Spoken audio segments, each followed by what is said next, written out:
Hello, I want to show you a 3-roll pipe bender. This machine is used to work with a round and rectangular pipe, solid square bar, round bar, corner and channel bar. The machine has a massive frame. It can work in a vertical and horizontal position. This model is electromechanical. The drive is carried out by using a gear motor.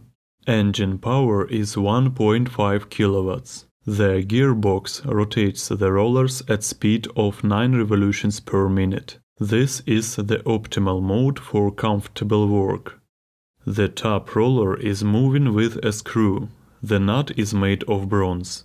To allow you to use the machine for mass production, we have installed additional nuts on the screw. In a 13 position, they clamp the screw, and the blanks are all the same.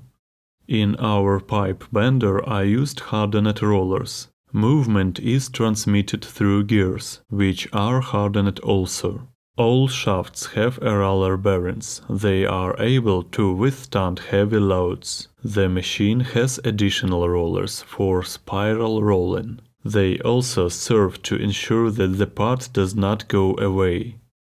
In the frame of the machine there is a compartment for storing rollers. There is an electrical cabinet with an automatic switch and contactors. The machine is controlled with pedals. Right pedal to move the workpiece to the right and left pedal respectively to the left. We sell our products to all countries. If you want to buy our pipe bender, contact us. We will calculate the cost of delivery to your country and provide you with details of the order. Сейчас я вам продемонстрирую, как этот профилегип работает с уголком.